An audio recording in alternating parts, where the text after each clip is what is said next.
Party's on Basler versus Cora. Step forward, please. 29-year-old blackjack dealer Michelle Bassler is suing her ex-husband, graphic artist Peter Cora, 32, for not paying his share of their federal income taxes. Peter is countersuing his ex-wife for harassment. Ms. Bassler, you and the defendant were married and divorced. Correct. And pursuant to your judgment of divorce, according to the defendant, he says that you were supposed to share the marital debts. Is that correct? Yes, Your Honor. And then you get a statement from the Internal Revenue Service saying that you were both deficient in paying income tax for a year while you were married, and they took your whole refund to satisfy that deficiency. Is that correct? Yes, Your Honor. And that was a joint debt? Yes. So you say he should be responsible for at least half? Your Honor, a statement came to me from the IRS stating that almost $1,100 went to paying his Social Security. His Social Security? Number, not my number. The only reason why I was responsible is because I was married to him at the time, and we had filed jointly for 1994 taxes. Were you working in 1994? No. In the year that was filed? You were not? No, I was not. What kind of work was your husband doing at that time? He is self-employed. You have children together? Yes, we do, Your Honor. How many children? One. How old is that child? He just turned 5. So you were staying home with him when he was young? Yes, I did. So how much did they take altogether? They took $1,089.30. Can I see, please, your judgment of divorce? Sure. Here you go.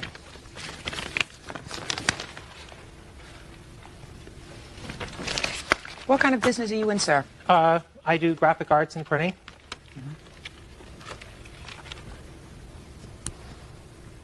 Now, Ms. Bassler, this judgment of divorce is clear. It says that the plaintiff, that's him, shall be responsible for 1/2 of various community debts, including Sears, Sizes Unlimited, Broadway, Phone Company, and IRS for 1994 taxes, among other things.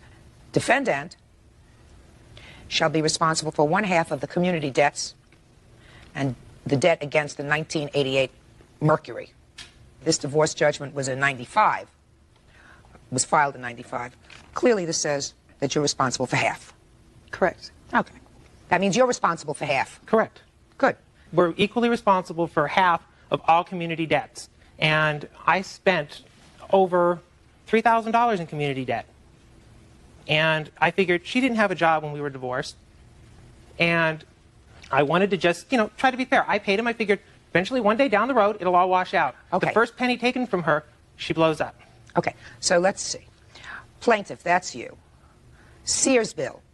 I'm going through each one of them. Let me see what you paid to Sears. Your Honor, I have a $22 check for Sears that I don't have a copy of, but that was all that I paid. $22 to Sears. Sizes Unlimited. $150.34. $150. So I'm going to give you credit for half of that. Sizes Unlimited. That was your bill?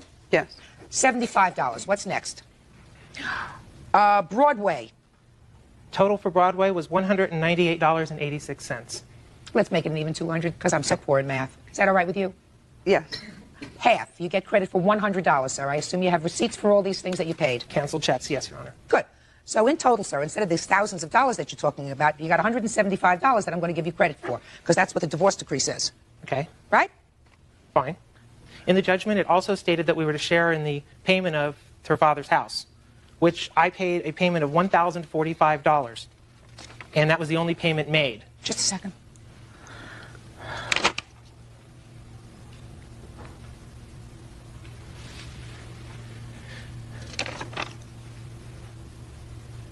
Okay, both parties shall be equally responsible for the defendant, that's you, refinancing of her house in California while your father resides in the house. What does that mean? Basically, we borrowed money on the house, and I agreed as long as her father was living there that I would share in the cost. What do you mean you borrowed money on the house? The house belonged originally to Michelle and her sister. Her sister basically wanted nothing to do with the loan that we needed when we moved to Las Vegas. Just a minute. What you're telling me you took out a home equity loan on the house? Yes. Well, why don't you just say that? That's something I understand very clearly. You took out a home equity loan on her house. On her house. On her house. On her property. Correct. And what'd you all do with the money? We moved to Las Vegas. Together? Together. How much money, sir, would you say you used of the home equity loan? Between the two of us, all of it. How much? Your Honor, I can't give you an exact Give me an amount. idea. Okay, the first loan was in the amount of $75,000 is correct. Over $40,000 of it went to purchase a home here in Peter's name. I was not on that house. I'd given him the money for the down payment. We lived there. And the rest of it was to pay off consumer debt and to live, because Peter didn't have a job from the time we moved to Las Vegas until shortly after we moved in October of 91. It wasn't until the end of January of 92 that he found employment. Is that right? That's correct. Judge Judy will continue in a moment. $270 a month is an outrageous amount of child support from what apparently is an educated man like yourself in his own business, right, who's got money for a tape recorder. Real cases, real people. Judge Judy. Michelle Bassler wants her ex-husband, Peter Cora, to pay his share of their federal income taxes. He wants her to stop harassing him. The reason I find that interesting is because I read your answer, sir, and in your answer, sir, you said that she didn't work, that you supported the whole family, that you worked and took care of everything, she just stayed home. For the most part, I met the obligations. I was the one earning the money to pay back the loan. Well, how much did you pay back? We were paying probably around $1,000 a month. But how much did you pay back? We paid back at whatever the loan payments were until there was a balloon at the end of the loan. That's what caused the refinance. How much did you pay on The loan was a 30 due in 3. At the end of 3 years, I had a refinance. Peter made one payment before our divorce, and the rest of the time my sister and I took care of it. Okay. Now, what's all this other thousands of dollars for harassment, Mr. Cora? She has taken me to court for several things. She has told the district attorney statements that were absolutely false, and she has dragged me to court. She's made me out to be a deadbeat dad. I have paid every dime of my child support. My child is my primary concern. My divorce decree says 18% of my income. Since my income fluctuates, my child support payments fluctuated. So she... did you have lawyers representing you in this divorce proceeding? Yes, I did. Did you? Yes, Your Honor. Don't you understand, madam, that when somebody is self-employed, you don't say, I'm going to accept 18% of his income. That brings you back and forth every single time a month comes due, because you don't have a paycheck to look at, and you have absolutely no way of checking. And the only way she has to check, sir, is if she takes you to court. So this is a very foolish thing to have in a support order, 18% of your income. Very stupid. Your Honor, can I play a tape for you? Just a second. It's very critical in the harassment charges. Just a second. Yes. Tell me what the tape is going to say to me. Basically, it goes with her rambling on and on, how I'm going to take you to district court, I'm going to take you to family court, I'm going to keep you in court, I'm going to make your life miserable. So why don't you go into court, sir, and say, I want a fixed amount to pay every week? We already have that. The district attorney ordered me to pay $270 per month, period. Your Honor, that issue is not finished. He has to prove his income. He supplied me with computer-generated income taxes in family court, and when we went for divorce, I was not represented. Peter went to court by himself. Listen to me. I think that until you get the issue of support resolved, there is going to be continued acrimony. You cannot have a support order that says 18% of your income, especially when you are self-employed. So I would suggest as fast as you can to get the matter of support resolved. It has been. No, not according to her. If the district attorney directs you to pay a certain amount of money, sir, that is not a court proceeding. A district attorney is there as an interim advocate. So he has suggested that until this matter is ultimately resolved, you pay $270. But I'm telling you this, sir, if the judge, after hearing this case, determines that you, in fact, earn more than what you told the district attorney, based upon several factors, some of which I don't think I'm going to tell you now, so that they might come as a surprise to you, you must be prepared to pay more than the $270 a month, because that doesn't probably represent 18% of your actual income. We understand each other? Yes. Perfect. Judge Judy is ready to rule.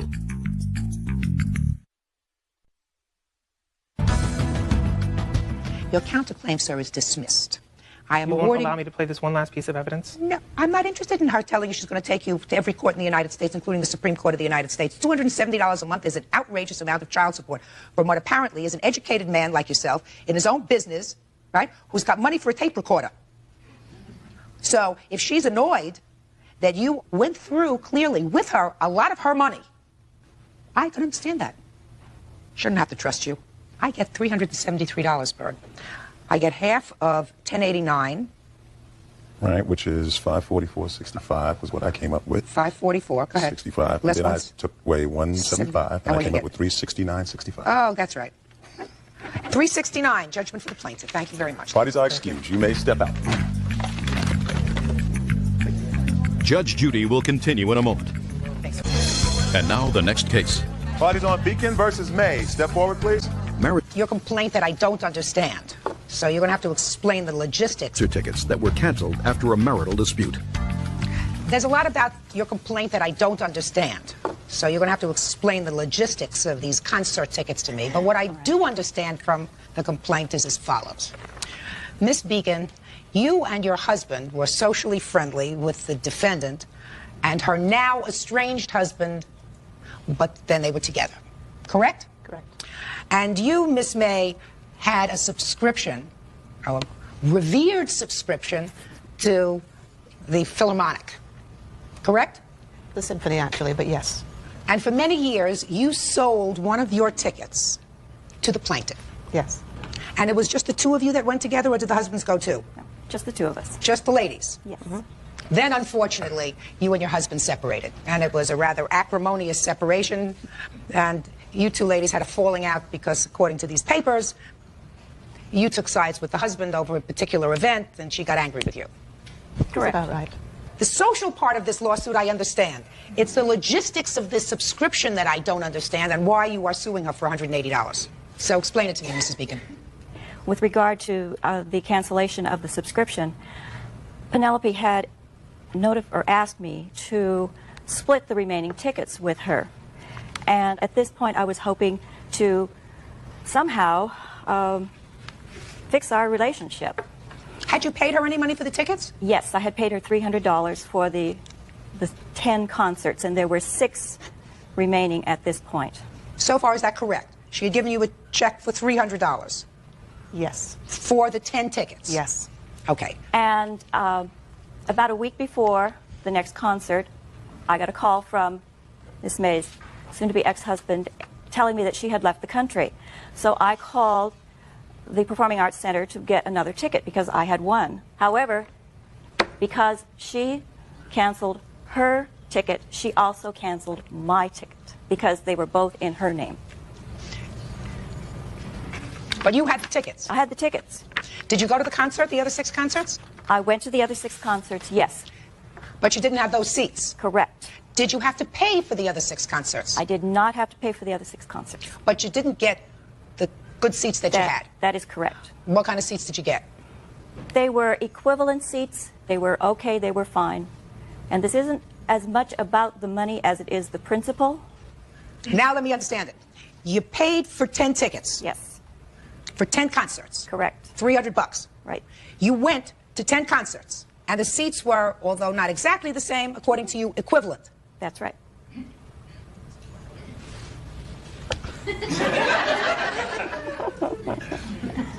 What's the principle? Had I gone to the concert with my ticket, which I assumed was a valid ticket, someone else would have been sitting in my seat, had I not called. You want to say anything? Judge Judy is ready to rule.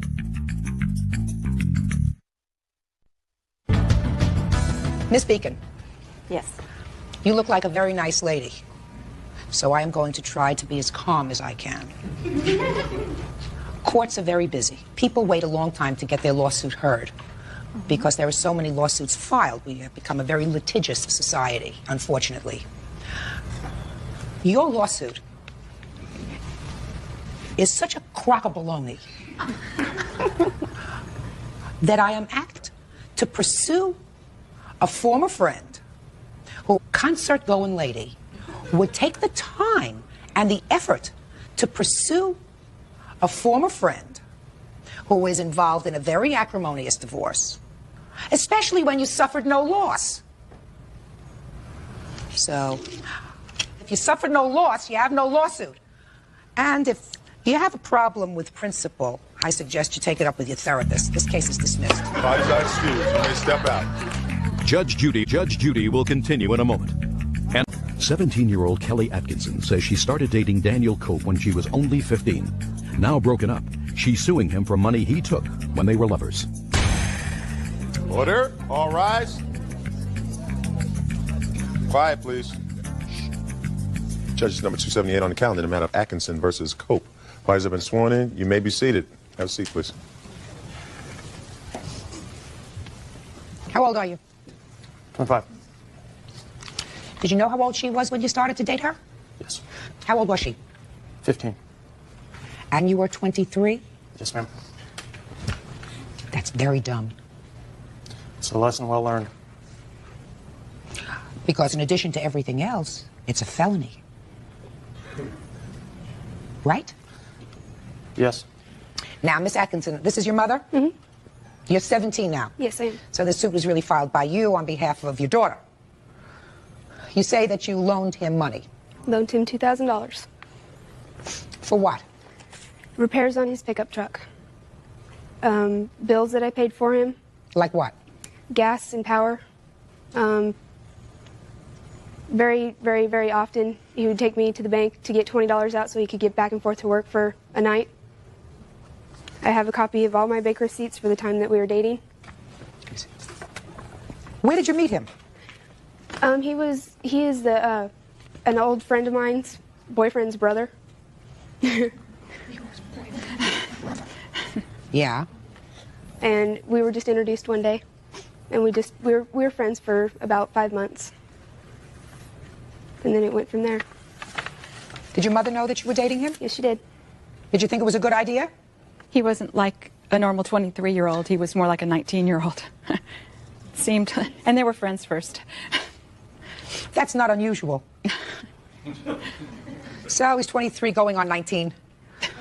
And your daughter was 15 going on 16. Yeah. So you didn't think it was so terrible. Did you know that they were intimate? Not for a long time, no. So you took some money from her? The loan was offered to me. What I did borrow from her, yes. Didn't take. Well, tell me. It was offered. Right. And you took it? It was offered. It was offered several times, and I did take it. Yes, I borrowed, yes. What? Not $2,000. How much? $800. Well, $800 in one lump sum. Yes, ma'am. We're talking about little bits at a time. No, ma'am. No, ma'am. All the withdrawals listed on there, there's only, I think, one deposit that I made for my birthday on April 8th. All the rest of the withdrawals were not from me, not for me personally using the money, but from him using the money. You mean using it to go out on a date, maybe? No, to take it and pay his bills, or to, for instance, I bought him a differential. He needed a differential. I loaned him the $150 as a deposit down on the differential for his... Does that sound familiar? No, ma'am. No, ma'am. I've been self-sufficient since I was 18 years old. I paid all my bills. No. And no, she did not pay no gas, power, or electric bill. She loaned me, which was offered, $800, which I paid back. Now, I don't know where she comes up with this, no. How much did you have in this account when you started dating? To start out with, $2,200. And prior to dating him, had you taken any money out of that account? No, that account was saved up. I've been saving that money since I was 6 years old to go and buy a car when I was 16 or to go to college. So what you're telling me is there were no withdrawals made from that account? None. Zero. Is that correct? That's correct. Step up here, please, with your daughter.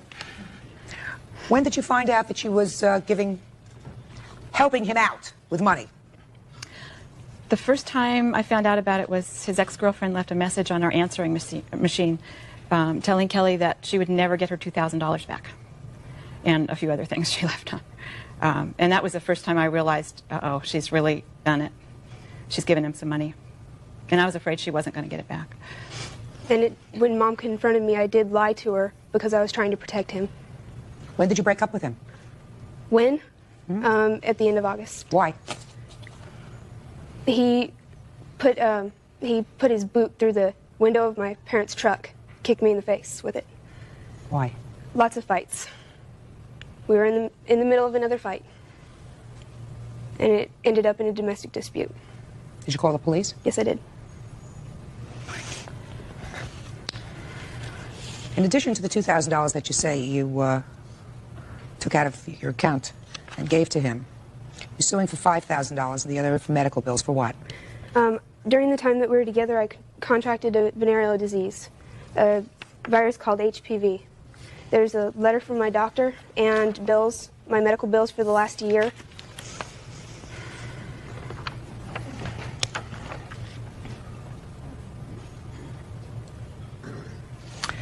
Did you have sexual relations with anyone other than him during this period of time? No. What are you laughing about? Why is that a funny question? No, just like that, no, no. Well, if you have some information that she had sexual relations with somebody else, I'll hear you, sir. She had a sexual relationship with a very close friend of mine. When? When? During the time that we were dating. Okay? The money that she loaned me, the $800, okay, yes, I did pay back. This was a doorway to open the account, and once the money had started being removed, the $800 that was loaned to me, then she went ahead and removed more money. Okay, whenever I caught up to this, and I confronted her about this, you know, spending money to go here, go there, I said, Kelly, you can't do that. That's not right. Show me proof that you paid back the $800. Show me proof that I borrowed $2,000. Judge Judy continues in a moment. When you fool around with jail bait, you sort of accept the consequences of that, sir. And later today... You're not a man. You're a little weasel. Your whole family. Just got put him away for 20 years. So. You know what? You're all going to jail. Real cases, real people. Judge Judy. Kelly Atkinson is suing her former boyfriend, Daniel Cope, for money he took when they were dating. She also claims Daniel gave her a sexually transmitted disease and wants him to pay for her medical bills. Now, you answered one question that I posed to you, sir, with a different answer. I asked you how you knew that she was having sexual relations with somebody else at the same time she was having sexual relations with you. And you are telling me about $800. How do I know? Yes. So I drove over to my buddy's house. That's where she'd done spent the night instead of over at my house like she told her mother. Yes. Yes. Okay, I caught them. You caught them what? I caught them in the house.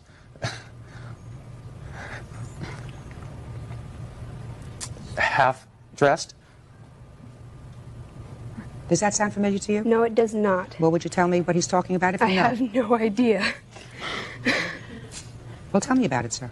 What do you want to know about it? She was supposed to be spending the night with you? Yes, Your Honor. And? And? She wasn't there? She was not there. So you went looking for her? I went looking for her, yes. Well, I'm making this very easy for you. Well, thank you. Good. How much are your medical bills? So far, out of pocket is $895. And I'm going to need many more. Well, you know, you're partially responsible, madam. So's your mother. Mm-hmm. In my judgment. You said it. He was 23, going on 19. Mm-hmm. Probably more like 15. So, he's no genius. Your daughter is 15, going on 16, and clearly she's no genius. You're supposed to be smart enough to put your foot down. Right. And say, I don't want you to see this guy because he's too old for you, and I don't think it's appropriate. At your age, at age 15, to be dating somebody who's 23 is not appropriate. Maybe when you're 30 and he's 38, it's a different story, but right now it's not appropriate. That's your job as a mother. Okay, now whenever Mom did find out about his age and how much we were hanging out together, I was lying to her, again, to try to protect him. Your mother still says she knew very well that you were dating him, and that she gave her tacit approval because she felt that he was immature enough to be almost a contemporary of yours. And I trusted Which is him. a kind way of saying it. Very kind. Very kind. So you bear part of this responsibility. You know. Have you had yourself tested, sir? I had myself tested, yes. Good. Do you have the results of the test? I have what they mail me is a card that says, you're okay, fine, that you don't need to call us, you don't need to contact us, that you don't need to come in. Let me see. Okay, this does not say nothing, but it's a mailer, all right? Well, it doesn't say anything. What are you giving it to me for? That's the only thing that I do have. Okay, if otherwise I'd have been notified, say, you know, I'd have gotten a phone call saying, come in, we need to discuss this. What made you go here for blood tests, sir? Because I started a new relationship, and I wanted to get tested. I wanted to make sure that, you know, before I have an intimate relationship with anybody, that I do not have a problem. Well, this is interesting because this was just done in October. Yes, ma'am, I have a new seeing... relationship. I heard that already. You sound like a broken record. But you stopped seeing her in August, right? A year ago. A year ago. Right. Right, so this doesn't tell me anything because I don't know whether you were tested a year ago and were treated during the course of that year for anything. Do you understand what I'm saying to you? Judge Judy continues in a moment. She'd been having sex for long before I come around. And later today, You're a lying scumbag. Your whole family's that way. Your dad's constantly bails you out. Your whole family is that way. real cases, real people. Judge Judy. Kelly Atkinson is suing her former boyfriend, Daniel Cope, claiming he gave her a sexually transmitted disease. Daniel says he knows nothing about it. Mr. Cope, nobody is blameless in this situation. Unfortunately, you are the legal adult and she is the legal minor. And when you fool around with what we used to call, when I was a child, jailbait, you sort of accept the consequences of that, sir. You took out this money. This was your money supposedly for a car, For correct? a car or college, whichever I decided that was Whatever. more important at the time. And so far you have medical bills in the amount of $895. I'm giving you a judgment in the amount of $2,895. I'm saying the following to you. You started off your life wrong. You're supposed to be smarter. Mm-hmm. You're 17 years old. Your mother is supposed to be smarter. Your mother is supposed to be protective. And as far as I'm concerned, this 15-year-old shouldn't have unfettered control over a substantial bank account. It's her money, but she's still a kid. Right. Fortunately, what was coming out wasn't money to buy drugs or other things, but it could have been. Mm-hmm. So you got to be very, very careful and very vigilant as a parent these days. I assume your new girlfriend is over the age of 18. Yes. Great. That's all. As I excuse, you may step out. Back there to your right, please. And I thought maybe they'd be good for each other. Maybe she'd help him grow up a little bit, and he'd help her grow up a little bit. 22-year-old nursing assistant Tina Mitchell wants her ex-boyfriend, Coy Witt, 26, to pay her medical bills after she crashed on his motorcycle. Coy wants Tina to pay for the damages to the bike. Miss Mitchell, how old are you? 22. Do you work? Yes. What do you work for? The Adrian Convalescent Center. What kind of work do you do? I'm a CNA. What is that? Certified Nurse's Assistant. So you're a working 22-year-old adult? Yes. And how old are you, sir? I'm 27. You work? Yes. What kind of work do you do? I do heating and air conditioning. You were dating or something, had some sort of relationship with him? Yes. He has a motorcycle? Yes. You got on his motorcycle? Yes. Had an accident, right? Yes. Was seriously injured? Yes. Had a lot of medical bills? Yes.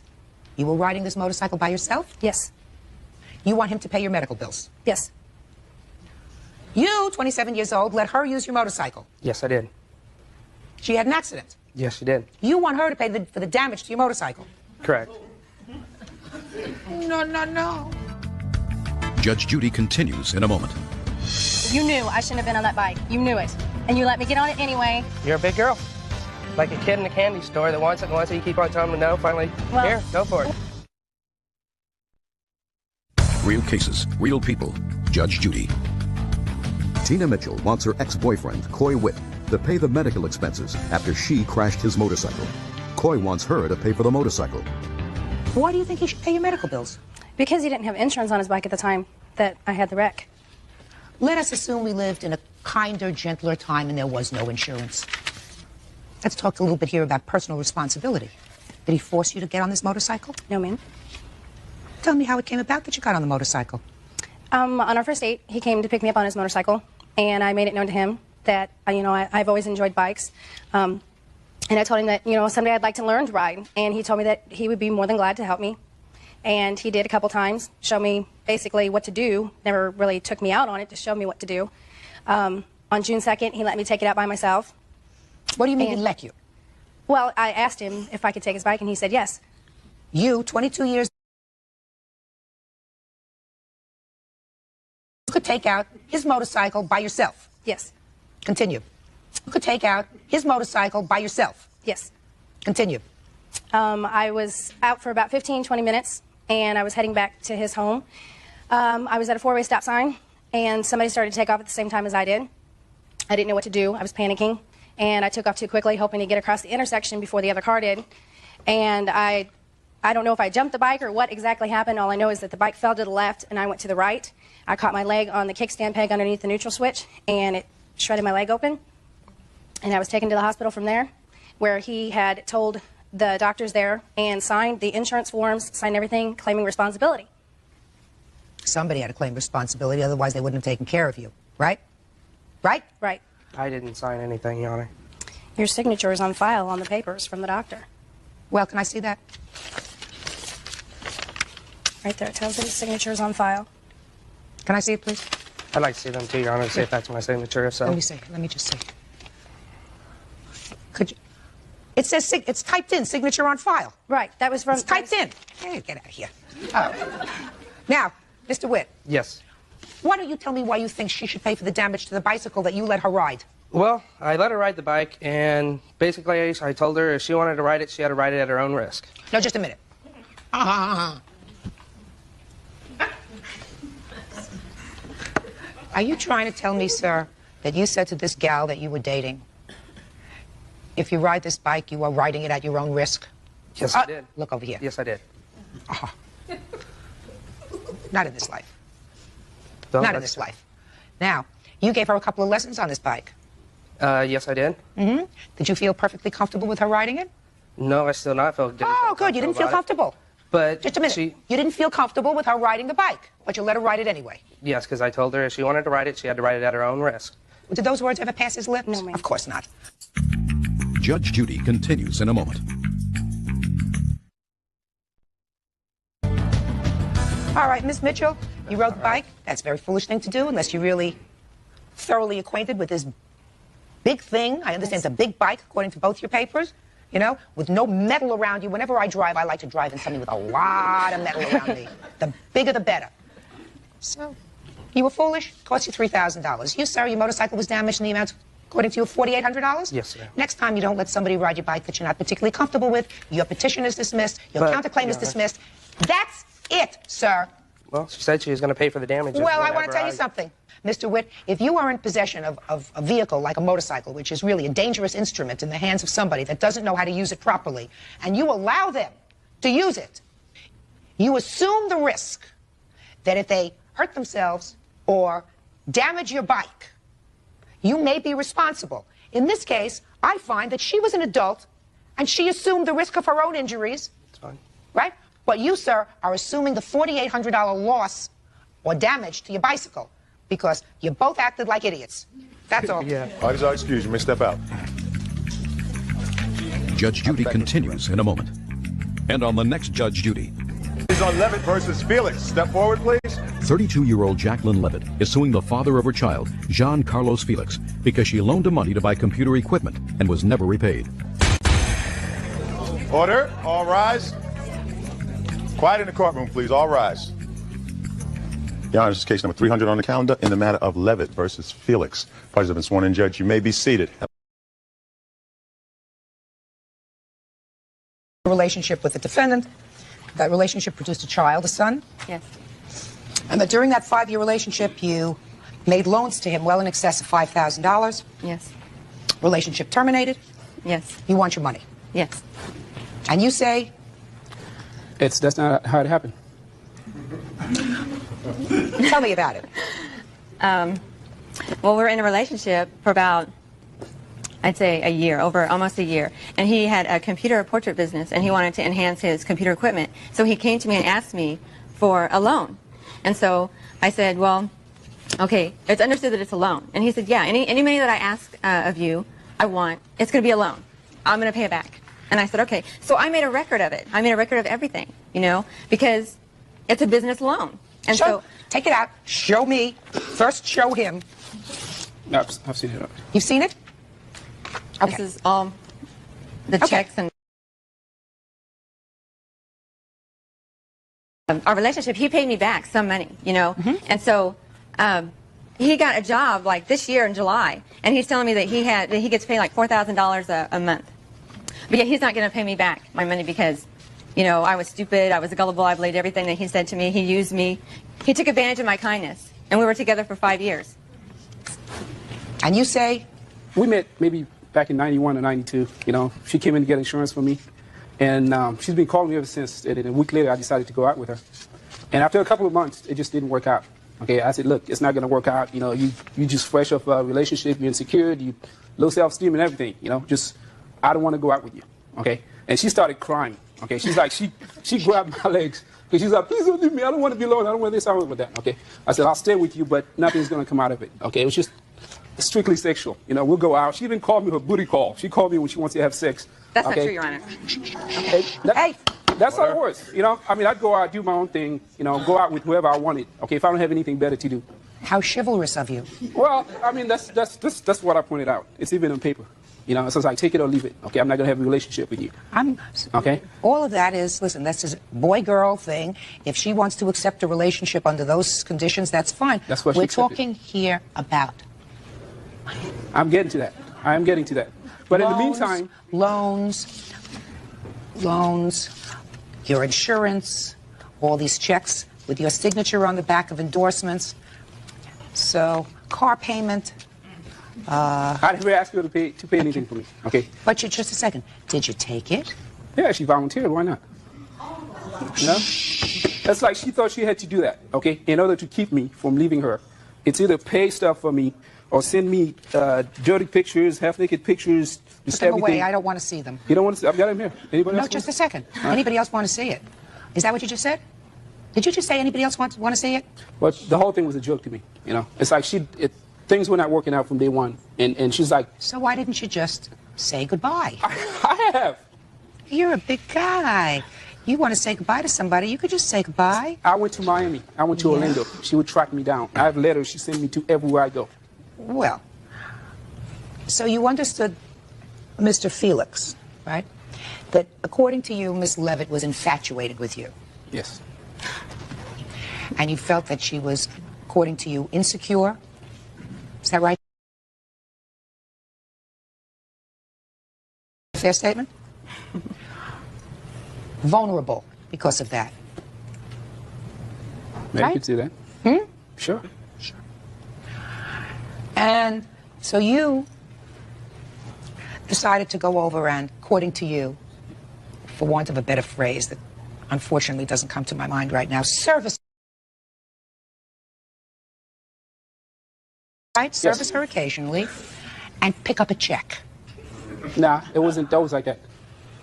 Let's go back a second, Mr. Felix. You did service her. Yes. And you did pick up a check. That's not the service for a check. It No, wasn't no. like that. I'm just saying, you did service her. And you did pick up a check or two. Or 10. Sure. Or 20. Now, Mr. Felix, that's not very nice, sir. That doesn't say to me that you are a very nice person. Do you want me to explain it to you? Judge Judy continues in a moment. She got pregnant on purpose. That didn't work. Okay, I'm not going to deal with her no matter what she does. And later today, You made the car payments for her? She borrowed money from her family that I helped repay. My family will be very surprised to hear that there were payments made to them. real cases, real people. Judge Judy. Jacqueline Levitt says the father of her child, John Carlos Felix, borrowed money to buy computer equipment, but never repaid her. He says the money was a gift. Can I make this suggestion to you, sir? There will come a time when Miss Levitt will become so frustrated with the situation that if you don't take her to court, and I doubt that you will, because I doubt that you have this passion to see your child on a regular basis, but she will feel as if, as she should, that the child has a right to be supported by two parents. And that's what the law says. So she's going to take you to court. And under the law of many jurisdictions, she can take you to court seeking support from the date of the child's birth. Do you understand that? So I want to suggest, Mr. Felix, that from now on, when you make child support payments, you make them by check or money order, made payable to her, clearly endorsed child support. So should there ever be a question about how much money you have paid, it is memorialized in a writing.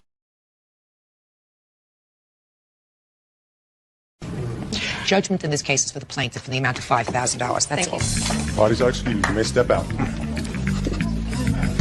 And now the next case. Parties on Sherritt versus Liebenson. Step forward, please. 29-year-old Jill Charette says her ex-boyfriend, Brad Liebenson. Brad missed several payments. You were dating. He wanted a watercraft. Yes. Something that you ride on the water. Exactly. Very California. Yes, it is. But he had no credit.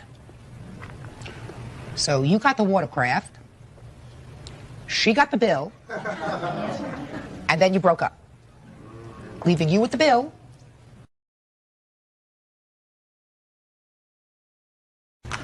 Yes, I do. You have the bill? I did. Did you pay for it? Up to a certain point, that's correct. How much? $1,000. And how much was the watercraft? Approximately $4,000. So that leaves...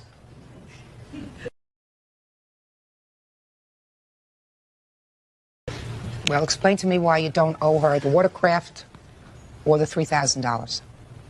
Well, in the statement that I did give, we had come upon an agreement to where after I paid for her to stay with me during the period of our relationship and the money that I spent, that the balance... Idea. During one of our last meetings, before she actually moved out. You had this conversation with her that you remember vividly as you stand here before me today. Yes. How long did you live together? 4 years. He says that you came up with this agreement with regard to the watercraft, that you lived with him. I assume he's going to tell me that he paid all the bills. Is that right? That's correct. And that therefore you had an understanding that he would pay for the first $1,000 of the watercraft. Does any of that sound familiar to you? There was never any conversation like that at all. The only conversation in regards to the jet ski was that I was going to pay for it and he would make the monthly payments on it until it was paid off or until he could come up with the lump sum to pay it off. There was never any trade for this, trade for that. That was never discussed. That wasn't part of the agreement at all. Mr. Liebenson, when you were together, tell me what kind of expenses you took care of, sir. Rent, utilities, car payment, things like that. For yourself and for the plaintiff? That's correct. She had her own car? Yep. And you made the car payments for her?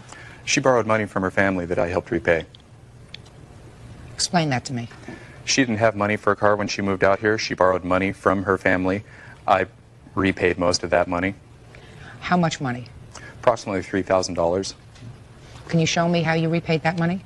I made payments to them. How? By check and by giving money to Jill. Well, let me see some checks. I don't have them here. I was... Get copies of that, sir. They weren't able to get them to me. Does any of that sound familiar? No. My family will be very surprised to hear that there were payments made to them for repayment of a car, which I paid every dime of. Assuming, Mr. Liebenson, that I do not believe you. Let's start with that premise, sir. Your answer, sir, says for the first year and a half that you were together, you paid for rent, bills, car repairs, and food. There isn't anything here about repaying a loan to her parents. Maybe Nothing. I omitted that when writing my statement. Well, this statement is 2 pages long, sir. That's a really big thing to omit, considering that it's the first thing that you mentioned to me today, and just happens to be in the same approximate amount of the water ski. And you go into great detail in your answer. Jill and I lived together for 4.5 years. During the last 6 to 8 months, I decided to purchase a personal watercraft. That's correct.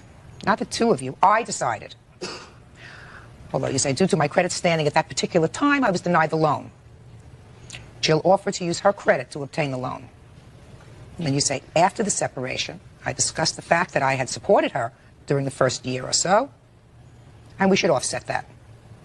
So you go into great detail. Nothing about this loan that you paid, that you couldn't get from microfilm from your bank.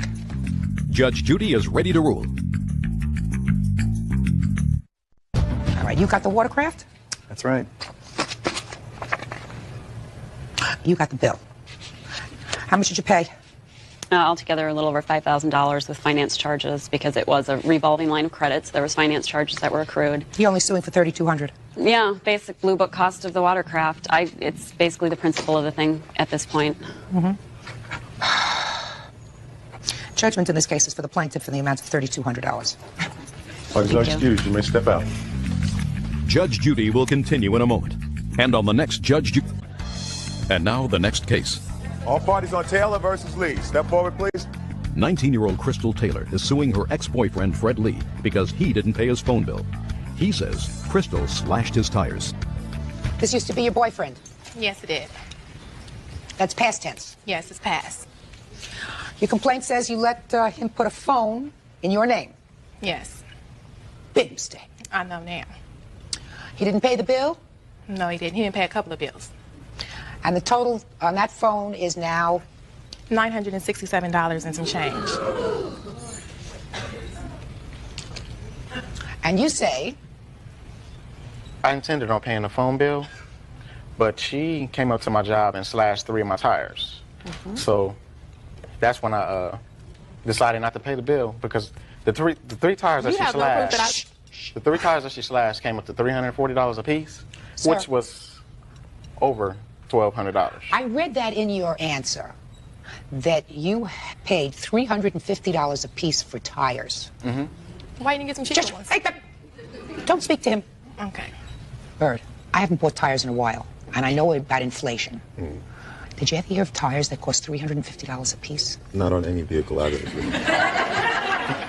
What kind of car is it that you drive, sir? An Acura Legend Coupe, a very expensive car, and the wheels are very expensive too. You mean, when did you buy these tires, sir? May 6th. Why didn't you pay the phone bill instead of buying the tires? Exactly. Shut! Hey! Okay. Do I look like I need help? I would suggest you be quiet. Okay, I'm sorry. If you're winning, you're supposed to be quiet. Judge Judy will continue in a moment. If you owe somebody, you can find yourself a 1965 VW Bug with $50 tires and make sure that your obligations are paid for. Real cases, real people. Judge Judy. 19-year-old Crystal Taylor is suing her ex-boyfriend Fred Lee because he didn't pay his phone bill. He says Crystal slashed his tires. Why didn't you pay the phone bill instead of buying $350 tires for your Acura? The phone bill wasn't due at that time. Yeah, oh. When the phone bill came... No, just a second. The phone bill was over an extended period of time, Mr. Lee. Are you telling me that you paid the phone bill each month and that it was 1 month that it was $967? No, actually... No. Let me see the phone bills. How many times did you pay the phone bill, sir? I paid the phone bill a couple of times. How many is a couple? I don't know, 3, 4, 5 times. Let me see proof I of don't it. have exact Let me see you. Let I me don't see have proof at all. All right. Basically, I went tit for tat. The bill came, she slashed my tires. I felt we were even.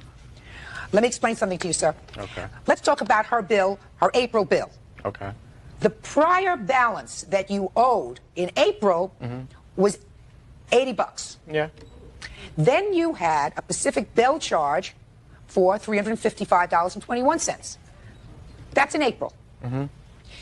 In June, sir, the current charges on your phone were $163. Okay. But the total due was $967.90, with a prior unpaid balance of $804.58. So it doesn't look to me as if you ever paid this bill. Ever. Now, you never paid the bill. I was going to pay the bill. Listen, did you ever hear the expression, shoulda, woulda, coulda? Yeah. I should have done that. She shouldn't have slashed my tires. Just a second. Just a second. Did you see her slash your tires? I have a witness. Did you see her slash your tires? I was at work doing my job. Listen, I don't think that it's right for anybody to slash anybody's tires. Especially at the amount that I paid. Absolutely right. Now, because that would be, if you did that, if you did that, She did. if you did that, it would be taking the law in your own hands. Which she Do you did. Hey, so if you did that, that was really, really wrong to slash his $350 a piece tires that he bought instead of paying the phone bill, which is in your name. That would have been a very, very bad thing to do. Do you understand? Yes, I do. Very, very bad. But he doesn't have any proof that you did that.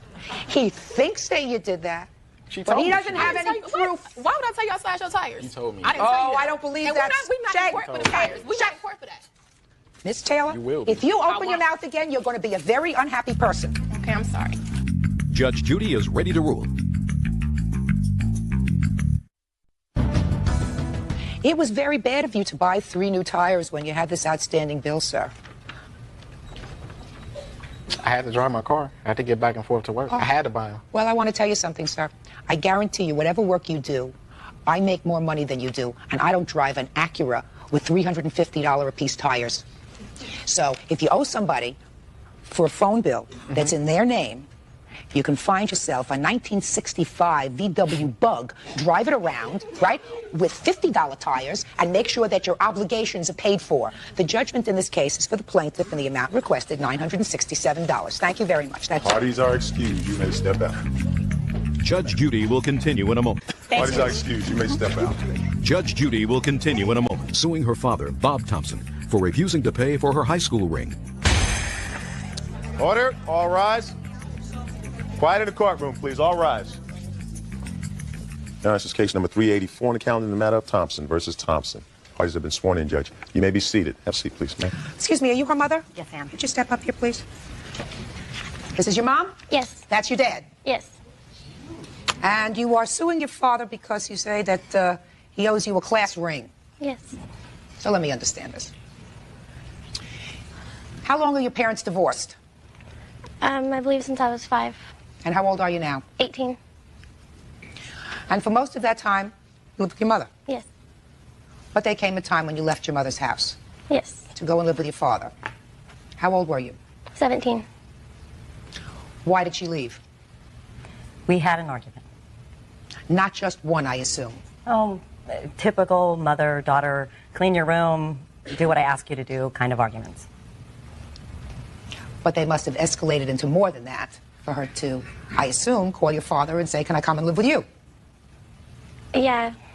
So? It was that, and I checked into the school out there, and they had a production class that I was looking at. That looked real promising. No. You had it with your mother, right? Yeah. Mm-hmm. And I assume, Miss Mason, that you had at that point had it with your daughter? Yes. Now, were you in favor of her going to live with her father? No, I thought that was a bad decision. So you get this call, sir, Yes. from your daughter. Mm-hmm. Tell me about the call. She was very panicked. She was upset with things that was going on in the house there. She had stated that on numerous occasions she was told to stay home from school to take care of her youngest sister. She said that she was sick and tired of living in the house. She was sharing a room with her aunt. Her aunt had been there for a long period of time, and she had 2 children who were living in the same room as Jessica. Jessica was tired of that. Her aunt was getting up in the middle of the night, screaming at the children, cussing at them, and she was just tired of it. And she wanted a better way of life. She thought that she can get it in Memphis, which we promised that, if you want to come out here, we will do the best we can for you. Okay. Mr. Thompson? Yes. I'm going to tell you, sir, that that was your first mistake. Because I assume that the first thing you didn't do, don't have that look of incredulity on your face. Teenagers in this kind of situation always lie.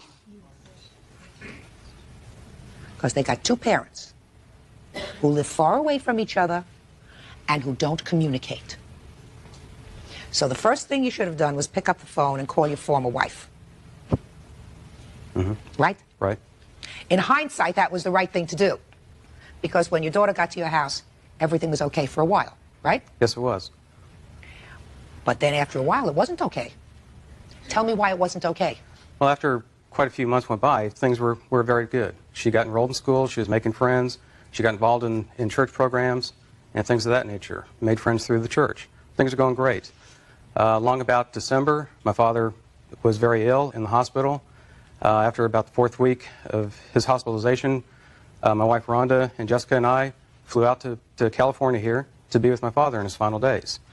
During that time, Jessica said that she did not wish to confront her mother, did not want to cross paths with her. And we said, it's whatever you want to do, but, we can't guarantee that that will not happen because my youngest daughter would more likely be at the hospital, be with her So you have grandfather. 2 children? Yes, I do. With your former wife? Right. Are you in touch with your younger daughter? Yes. Do you see her? It's been a while since I have seen her. How old is she? She's 14 years old. Okay. So you came out to California to be with your dad, and they crossed paths. Right. Actually, what happened, Jessica had the urge to see her youngest half-sister, and we set up a meeting 2 days after my dad passed away, and they met in Northridge Mall. It was going to be for a period of 3 hours. you know, we agreed to it. We said, okay, if that's what you want to do, that's fine. We're not going to stop you. Even though her mother had a notarized letter saying she disowned her daughter completely. Afterwards, we found out that, according to Jessica, she was forced to write in a letter in the furniture department of JCPenney saying that there was items that she did not want sent back to Memphis. Previous to this, we were trying to get her belongings sent out here to us. Her mother at that time said that her belongings were turned over to other family members and Jessica was not entitled to it until she was 18 according to your years old. paper, sir, to make a long story short, first Right. there was a custody battle that you had Right. with your former wife. Yes. And you retained counsel for that, and it was a costly process. Right. And that custody battle was ultimately resolved with your daughter living with you. Right. Now, you say you had a notarized letter from her mother saying she totally disowned her. That's correct. Did you write that letter? I gave up custody till she was 18, yes. Does anybody have a copy of that letter? Yes, I did. I'd like to see it. I mean, if you say you gave up custody, but that was not before there was a custody battle that was waging between two jurisdictions. Is that right? Right.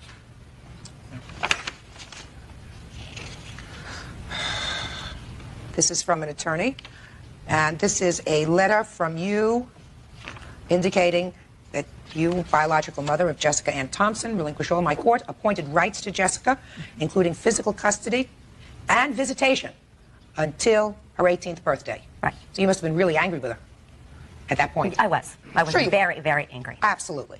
All right. Now, you were so angry that when she wanted her property back, you said no. Is that right? Yes. Okay. Which forced you, sir, Yes. to start litigation to get her property back. At Jessica's request. Okay, so you got a lawyer for that. Right. That cost you money. Exactly.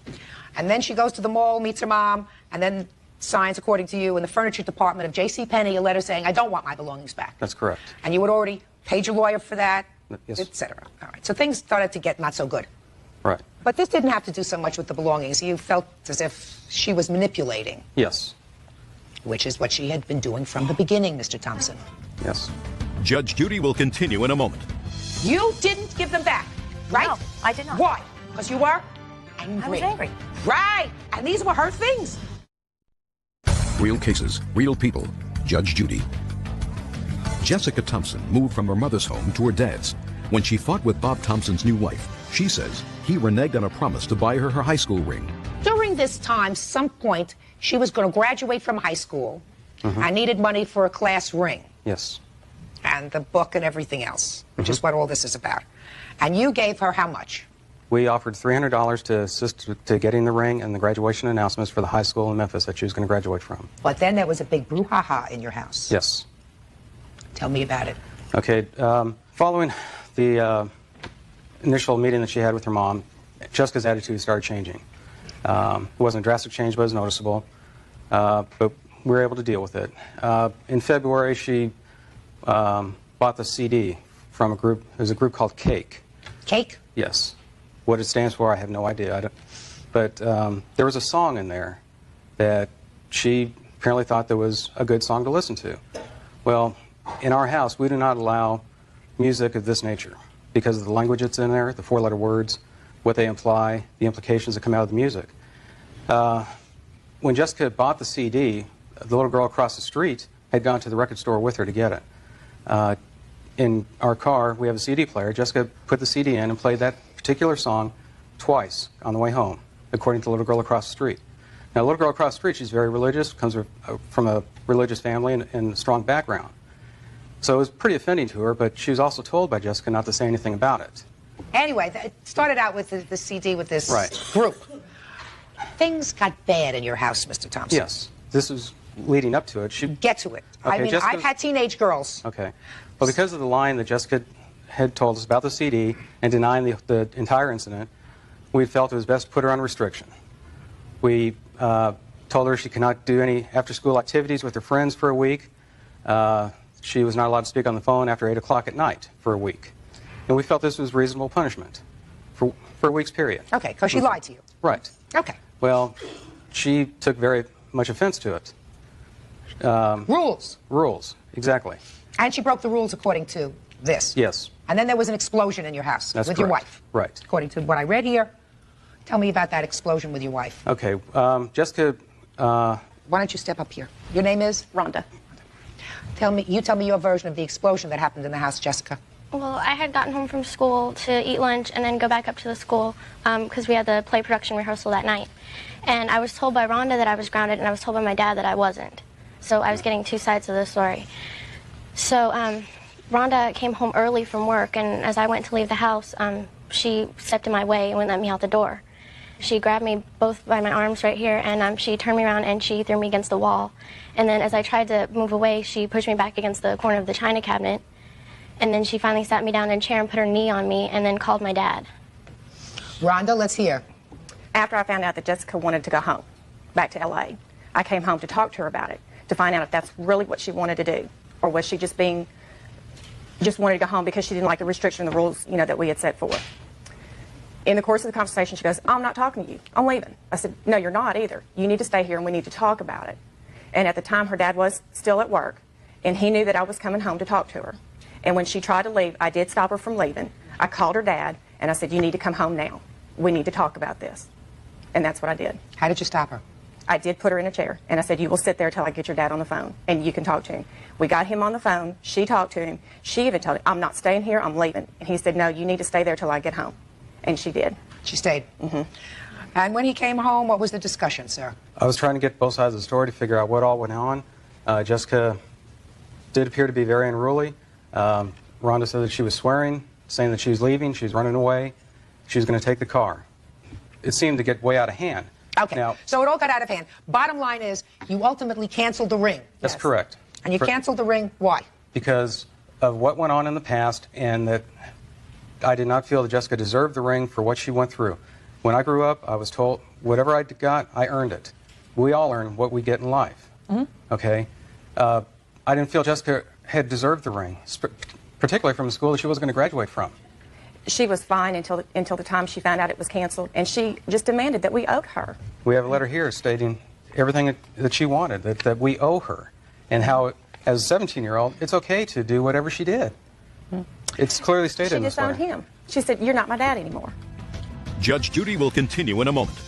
What he gave her was nothing, a parent who wasn't there and a stepmother who was abusive. Real cases, real people. Judge Judy. Jessica Thompson wants her father, Bob Thompson, to pay for her high school ring and to return her possessions. Mr. Thompson, how much did your legal fees cost you? All total, it was close to $3,000. Mm-hmm. Did you have legal fees? No. Can I say one other thing? Sure.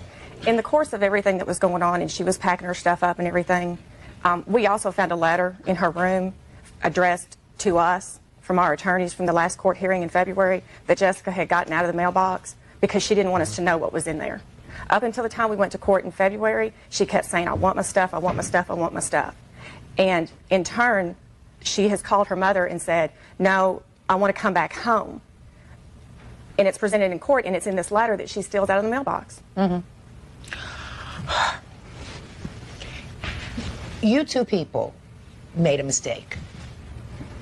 And your initial mistake was that you forgot the fact that the two of you are the grown-ups, she's the child, and that you have a responsibility, despite the fact that you haven't been together for years, to have a united front with regard to a 17-year-old who doesn't like to live with rules. Mm-hmm. Because that's why she left your house, and that's why she left your house. Because she didn't like the rules. Mm-hmm. It cost you a lot of money, it probably cost you a lot of aggravation. Right? Right. Mm-hmm. Because you have to know that just as she probably told you some tall tales about what happened in their house, which caused her to want to leave, she told them a lot of tall tales about what was going on in your house, which caused her to want to leave. But when I tried to call their house when she was back there to speak to Bob, they would never let me talk to her or him. The house. There was a phone in Jessica's room that she had. Listen, your daughter is 17 years old, madam. Right? Well, she's 17 years old. You signed a piece of paper really disowning her. Not only custody, but said visitation, which is really no contact because you were angry. You've got to act like the grown-ups. In any event, I don't see that your father owes you a darn thing. Nothing. You didn't graduate from that high school. You graduated from a high school in California, correct? Right? Yes. So I don't see that that ring has any sentimental value, aside from the fact that he's your father. That's a rule. He makes the rules. You living with him? He said, as long as you're living with me and graduating from the school, I think you should have a ring. Here's the budget for the ring. It's $300. You didn't graduate from the school. You picked up, you left. Why should he give you anything? caused both of these people a lot of aggravation. Your mother and your father. You want to say that she didn't cause you aggravation? Were you going to say that to me? Were you going to say to me? No, she caused me aggravation. Absolutely. But the ring, on the other hand, he said it was a gift, the $300. Judge Judy is ready to rule. You're still not following, madam. Well, he You're didn't still tell me not he following, canceled it. madam. You shouldn't be on her side. The two of you should be together so that she knows she has a mother and a father who are both people of goodwill, both responsible, but who aren't battling with each other. You can't battle with somebody who won't speak to Why you. didn't you give her back her things? She didn't want them. No, yes, you did. No, she didn't. No, She wanted listen to certain me. items. That's not true. She wanted certain That's items. not That is true. true. She wanted certain things. Right. But she And made you out a list. and you didn't give them back to her. You didn't give them back, right? No, I did not. Why? Because you were angry. I was angry. Right. And these were her things. You made him initially get a lawyer, go to court, and sue over the things that were, according to you, hers, because you were angry. Angry. So is he. So is he. He's angry that he spent $3,000 because he got stories from his daughter about how she was being abused and mistreated in your house. He brought her to his house, and within a relatively short period of time, she was being abused and mistreated in his house. She wants to go back to your house. Don't you see any similarity between the things that you wouldn't give back to her and the ring that he wouldn't give her? No. No? You're wrong. Your case is dismissed. That's all. Well, these are excused. You may step out. I'll be back with you right. Judge Judy will continue in a moment. And now the next case. Parties on Brown versus Bros. Step forward, please. Teacher's aide Marty Hutnick says Connie Reese put her in a headlock and punched her in the face. Connie claims she was attacked first after their daughters fought at a birthday party. Order. All rise. Yeah, it's case number 223 on the calendar in the matter of Hutnick versus Reese. Parties have been sworn in, Judge. You may be seated. Ladies. Ladies, quite frankly, I was appalled when I read your papers. To think that two women in front of their children would engage in this kind of conduct is absolutely unbelievable to me. Ms. Hutnick, according to your complaint, you were assaulted by the defendant in McDonald's. Yes, I was. She says that you assaulted her. This was all done in front of your children. Yes, it was. Birthday party. So you want to tell me your version of the events, please? I had dropped my daughter off, Melissa, at a birthday party and went back to pick her up about 45 minutes later. And as I was walking in, I noticed this person next to me. The defendant? Yes, Connie Reese. She was hovering over top of my daughter, who was on the bottom of a playland. It was a playland area inside the McDonald's. And my daughter was sitting on the bottom of the slide, and she was crying. And So there were slides and tubes. I've seen those things where the kids go in and play. They take off their shoes, and they go inside and they play and eat at the same time. Right, run and eat. And I walked up to the slide, and I asked Connie Reese if there was a problem. Whom she was not part of the birthday party. I did not know who she was at the time. And she said, well, your daughter and her friends are up there picking on my daughter and won't let her down. And I looked at my daughter, and she was very upset. She was crying. She was hysterical. I said, Melissa, is this true? And she said, no, Mom. She said, we were all up there playing together. I accidentally stepped on the girl's toe. She said, I told her I was sorry. Mom, honest, I did. I said, well, you know, if you did, you've done the right thing. I said, come on, we'll come over here and sit down. I took her by the arm. I guided her to the table where they were. Connie Reese continued to follow me to the table, and she came up to me and she said, is that all you're going to do? And I said, well, you know, she did say it was an accident. She said she was sorry. She'd done the right thing. I said, you know, I don't know what else you expect me to do. And with that, I guided my daughter again by the arm, went to another table to sit down. Connie Reese came up to me again, and she put her face, her nose, right up against my nose, touching my nose. Out of the corner of my eyes, I could see Melissa and three of her friends underneath the table. They were crying and screaming, and nothing was said at that time, and I thought, you know, I'm not going to fight this lady in front of these girls. So I walked away a second time. She came up to me, and she starts yelling from behind my back, and she says, you know, it's parents like you today who don't know how to raise their kids that makes these kids the way they are today. I stopped, I turned around, I said, you know, I'm sorry. I said, I don't know what your problem is. I said, this obviously is not affecting your daughter. She is up there playing. My daughter's down here crying. You know, and with that, I walked away. I had my back to her. She grabbed me by the back of my hair, turned my head completely around, my body still facing forward, and punched me. She knocked me out. When I had come to... Punched you in the face? She punched me in the face. When I had come to, she had dragged me 20, 25 feet across the playland. With my head, if I may show you, she had my head in between her legs like a scissor lock, pounding on the back of my head. And I said, you know, what is your problem? Get off me. I said, you know, I am pregnant. And at that time, one of the ladies at the birthday party picked her up and just got her off of me. And with that, she got her coat, she grabbed her daughters, and ran out the door. and somebody had yelled, "Did you get her license number? Did you get her license number?" I ran out and got her license number, came in, and I continued to, I called the police. They came, they issued a warrant out for her arrest. She turned herself in. They did put her on probation for a year. But in the meantime, the next day, I didn't go to the doctors that night. The next morning, I went to get out of bed. I could not raise my head up. I went to the doctors. I did have a concussion. They did an MRI, CAT scan. Do you have your medical bills, which is part of what you're suing for? Yes, I do. And there's also a letter from my doctor. About a week and a half later, I did miscarry.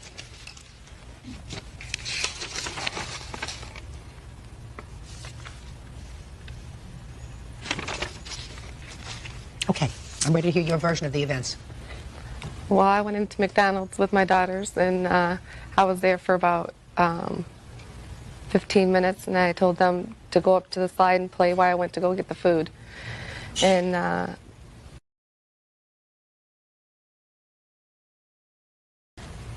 they went to go up to the slide because the food was too hot, and I told them to go on and go up the slide. And my oldest daughter, she's too tall to go in there. She wasn't playing in there. The youngest one, she went to go in there, and we heard like a blood-curdling scream. And I told my oldest daughter to go up there and see what's going on. And she went up there, and she said they wouldn't let her down the slide. They penned her in. They both had, one was on one side, one was on the other, and they wouldn't let her down. And so my daughter proceeded to go down the tubes and not go down the slide, go back around the way she came. Okay, get to the bottom of the slide. Now that they're at the bottom of the slide. Okay, they're at the bottom of the slide. Well, I yelled up there, and I was going, let her down, because they wouldn't still let her down. And her daughter had came down, and I said, I asked you to come down. Why didn't you come down when she was screaming that loud?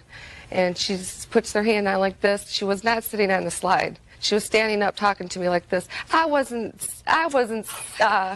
hemming her in. She could have got down any way she wanted to get down, just like that. And then she came in, and with her, biker stuff on, she was like coming towards me like she was going to kill me. And she didn't get a chance to even hear what I had to say. I was going to tell her what Don't tell me what you were going to tell her. Just tell me what happened.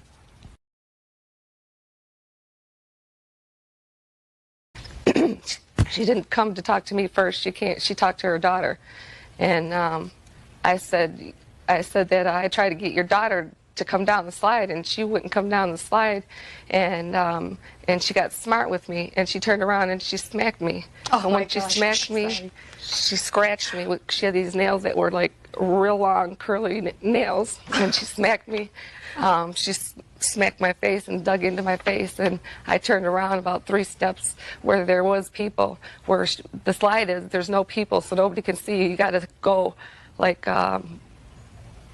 So you're saying she assaulted you? Right. She smacked me first. Judge Judy will continue in a moment. I didn't talk to no lawyer or nothing. I didn't have nobody. You swore that you spoke to a lawyer from the hospital. Is this a lie? Is this a lie? Real cases, real people. Judge Judy. Marty Hutnick is suing Connie Reese for putting her in a headlock and punching her face.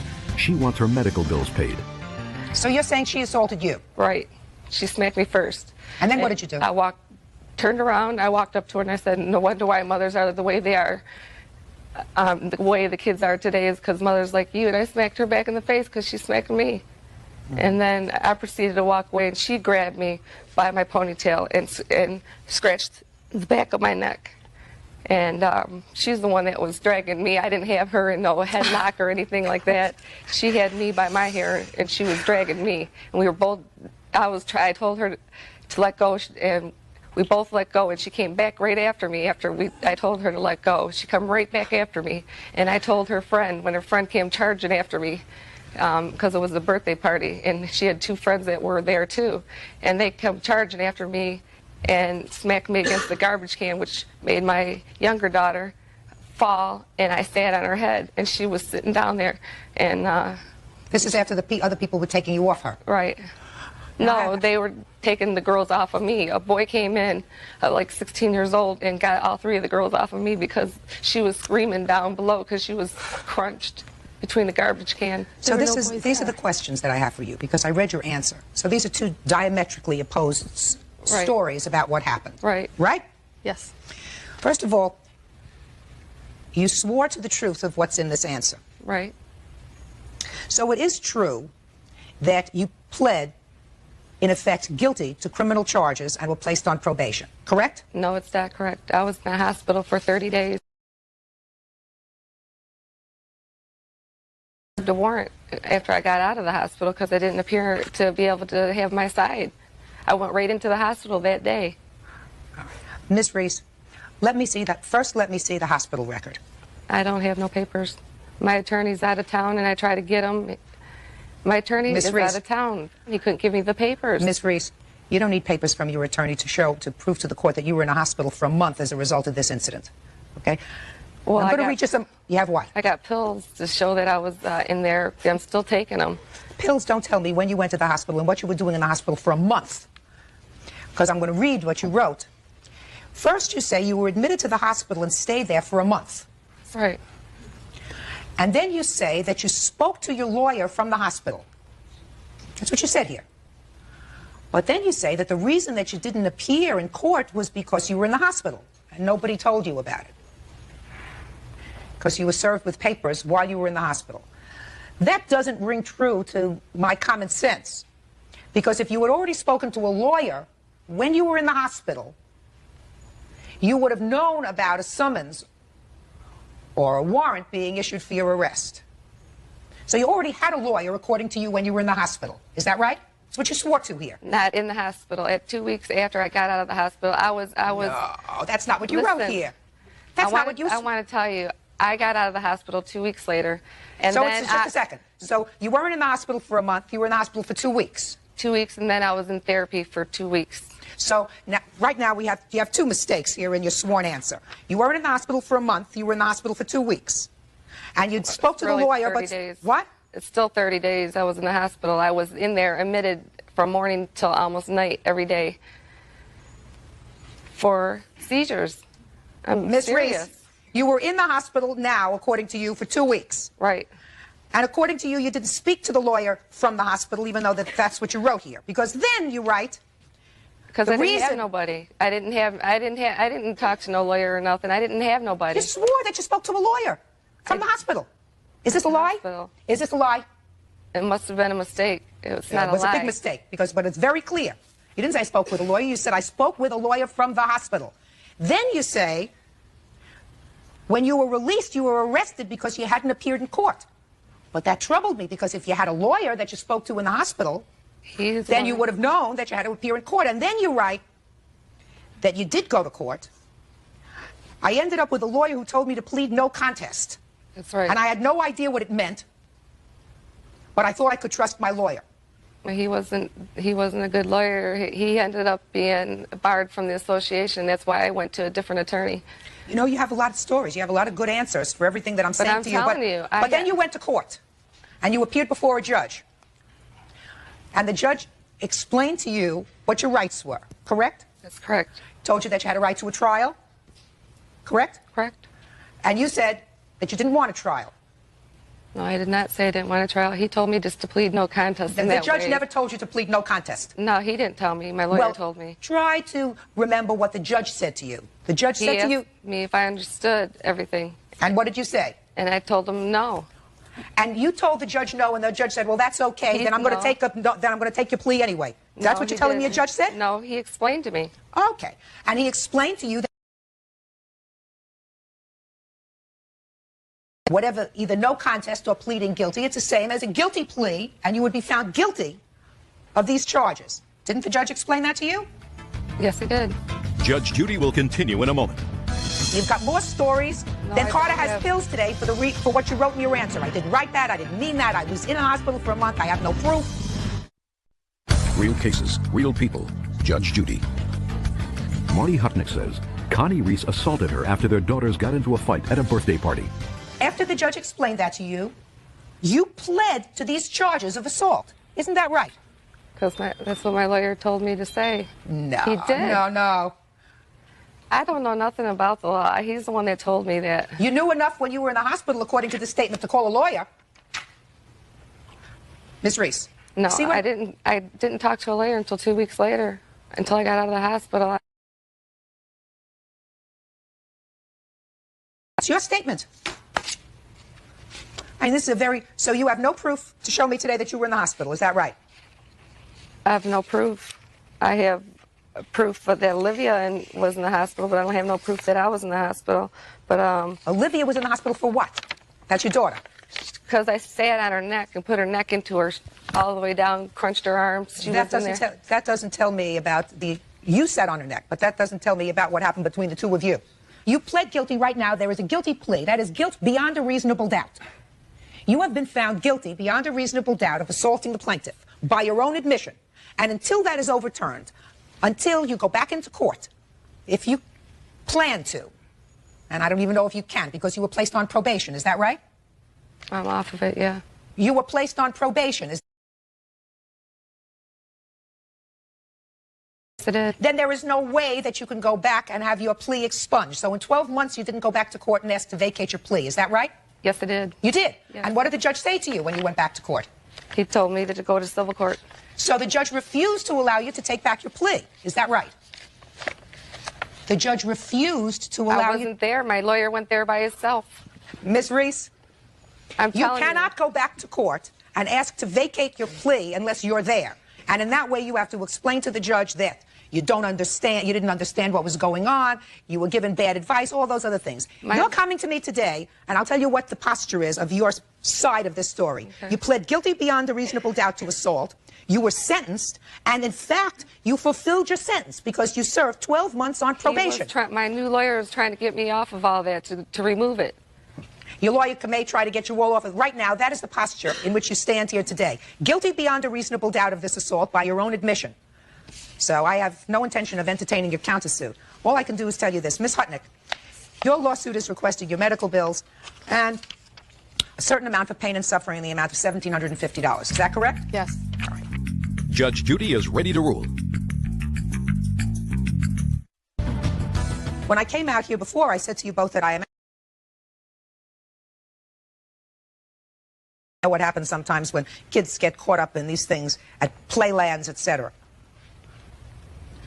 They should never escalate to a physical fight in front of children. That's outrageous. I went right to the police station right after it happened. Miss Reese, aren't you hearing what I'm saying to you? Yes. You pled guilty beyond a reasonable doubt. I wasn't in the right state of mind. Well, I don't know whether you were in the right state of mind today, but right now, today I am. Right now, you pled guilty beyond a reasonable doubt before a judge who explained all of your rights to you. You've got more stories than Carter has pills today for what you wrote in your answer. I didn't write that. I didn't mean that. I was in a hospital for a month. I have no proof. I was in the hospital for 2 weeks. Proof. I did talk to a lawyer in the hospital. I didn't talk to a lawyer in the hospital. Judgment in this case is for the plaintiff in the amount of $1,750. That's all. Parties are excused. You may step out. Excuse. You may step out. Judge Judy will get worth out. Claims his producer, Michaelina Lee, stole money from his film's budget. She says she repaid any monies she took. Order. All rise. Your Honor, this is case number 377 on the calendar in the matter of Swarthout versus Lee. Parties have been sworn in, Judge. You may be seated. Gentlemen, have seats, please. The two of you were involved, according to these papers, in the making of a movie, a short movie. You were a student, sir? Yes, that's correct. Got together some money, a budget of about $50,000, and you hired the... About $63,000, Your Honor. Yeah. 63, it's even better. You hired the defendant. No, I didn't hire her. How did you come together with the defendant who also worked on this movie? I'd known Miss Lee for a number of years when she lived out in Malibu. She had been a number of short-term jobs in the show business industry, and I knew that she had produced a short film prior to this. She had some experience doing it. So I asked her if she would volunteer to work with me, and she was quite enthusiastic about making another film. No, I did not pay her. There was some sort of payment involved.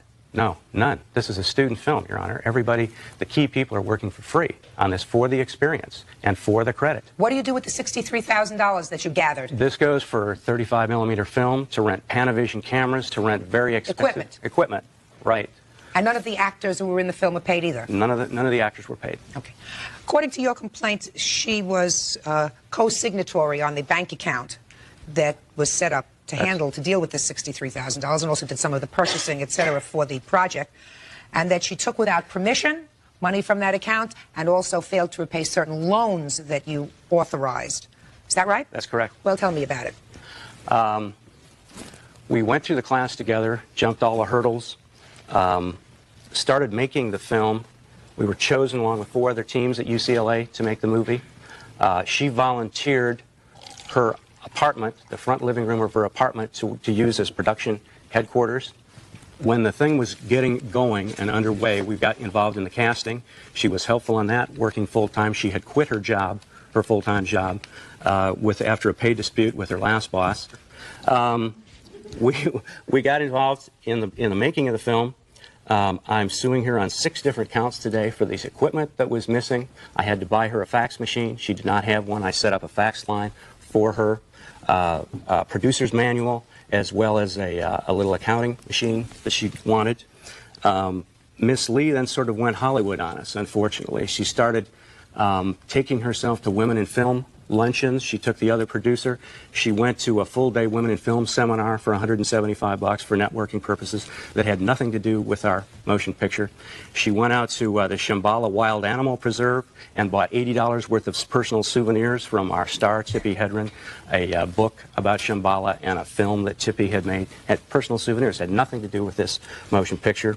As we were moving closer to production, she asked me to borrow the first month's rent, or February rent. I reluctantly agreed, but she was using her living room as a production office, so I said, okay. She asked me the same thing in March, the next month. How much was the rent? $500 a month. So that's $1,000 that you That's say is a loan. $1,000 loan. The notations are right on the checks that she wrote in her handwriting, saying... I assume you have the check. Yes, I do. Because the first few things that you're talking to me about, well, with the exception perhaps of the fax machine, which is expensive, you were really talking about change. You're talking about $80 and you're talking about $100. You know, I mean, I know those are little things. But here we have... Wish I could see without my glasses. But I can't.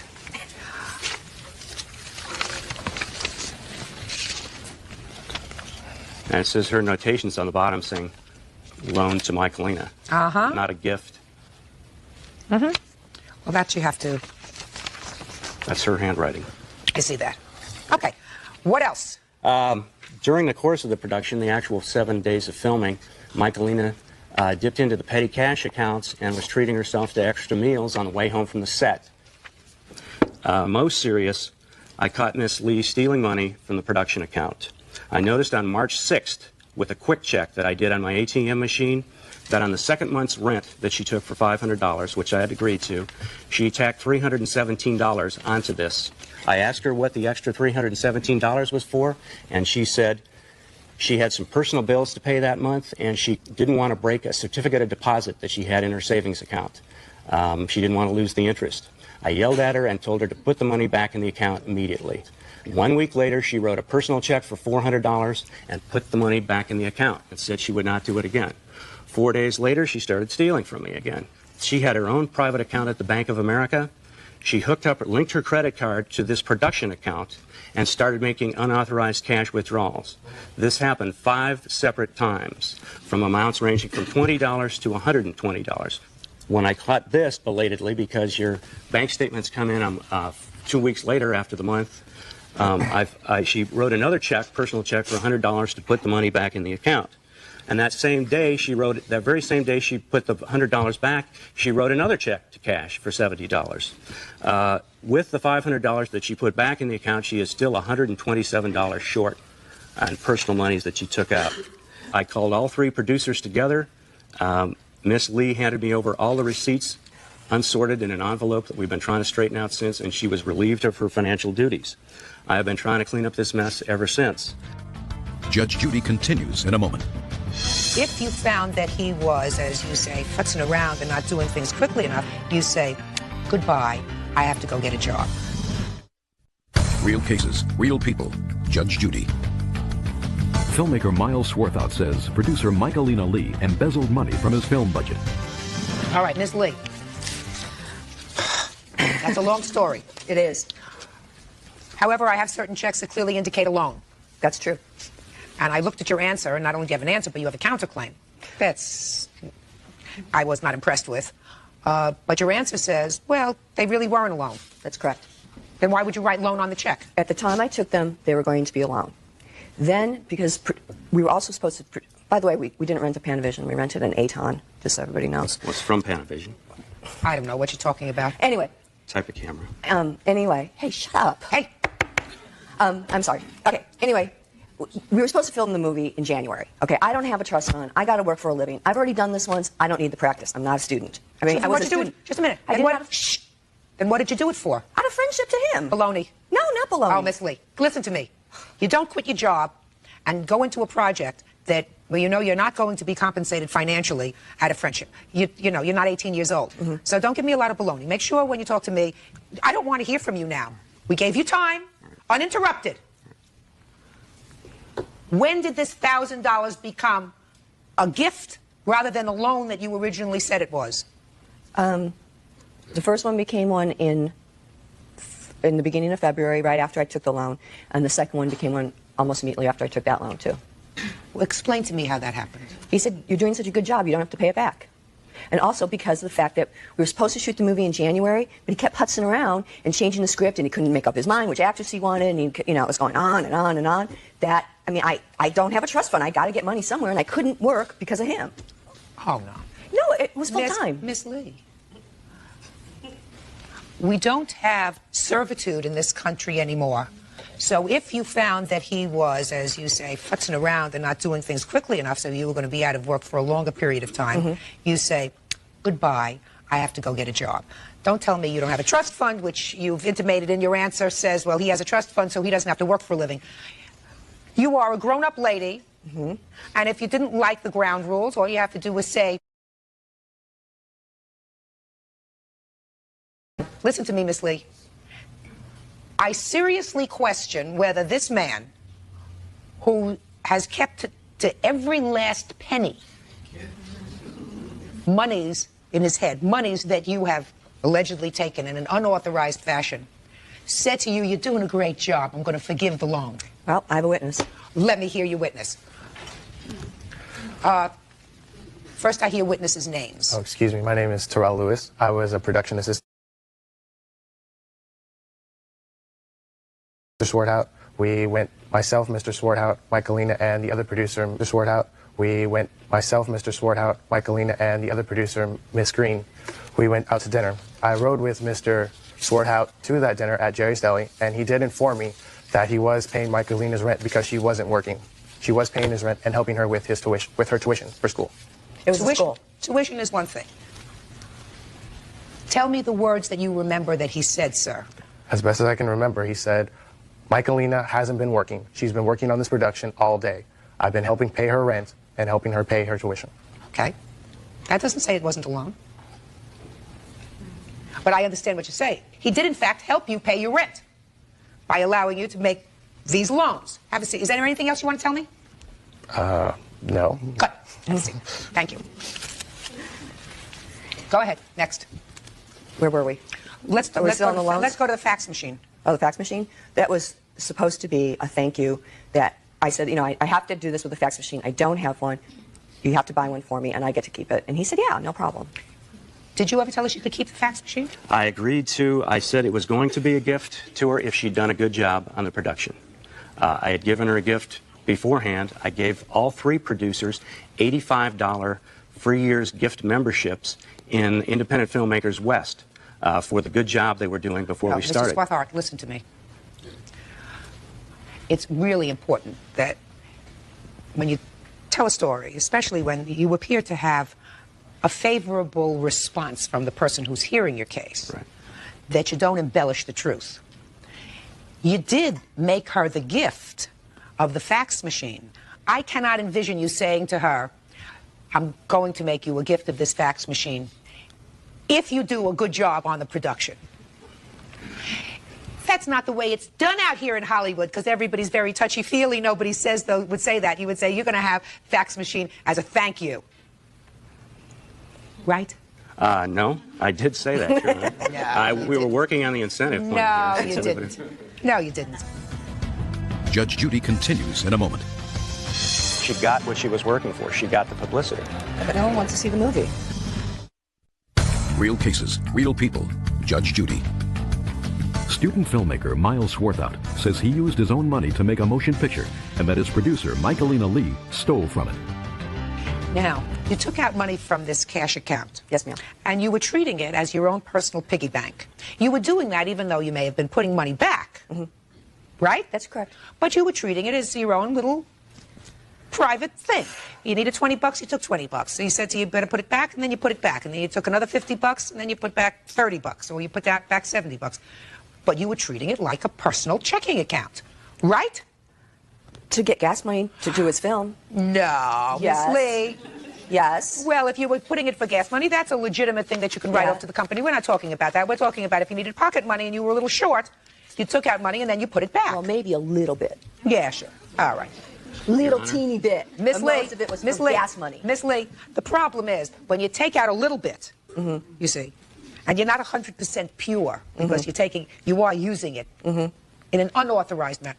Put your hand down.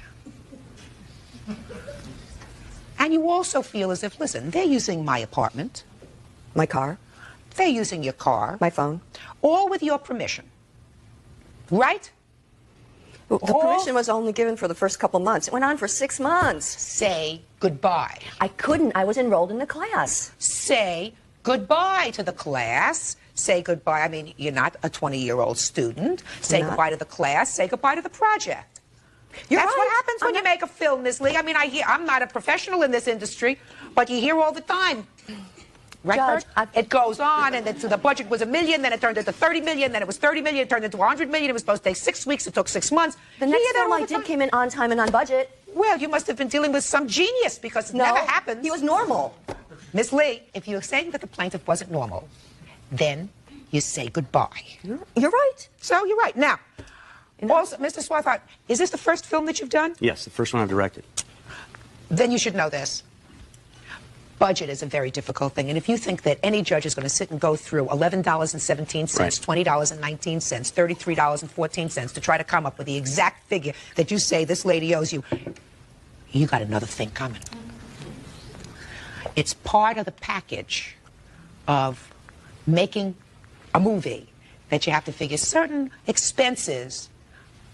Petty cash is that what we're talking about, petty cash. Now, what you did was wrong, but I'm not going to go through all this to figure out who owes who 20 bucks. You understand that. Right. Good. Judge Judy continues in a moment.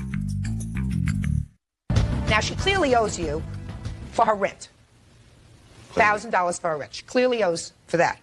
And as far as the fax machine is concerned, which is the only other major expense that you told me about, I believe that you gave her that fax machine, as probably well you should if she allowed her home to be used as the hub of your production.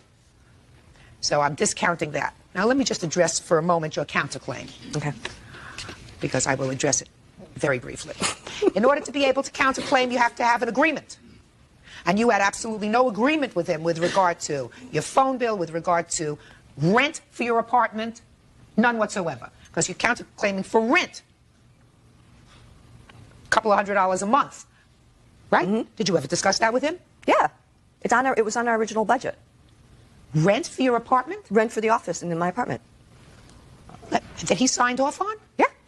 Let me see. Oh. I don't think so. I'd love to see that. Shoot. I don't know if I have it. I brought everything except the original budget. Can't help you there, Ms. Lee. Gotta tell. Would you have written loan on your check for rent if rent was included in the budget? And with all those documents that you have, and the main thing that you're asking for here is money towards your rent, your countersuit is for the rent, and that's the one piece of paper you didn't bring where he agreed to pay rent on your the plaintiff in the amount of $1,000. That's all. Parties are excused. You may step out. Judge Judy continues in a moment. And on the next Judge Judy, says when their romance ended, Ruth Davis still owed him money he loaned her for car.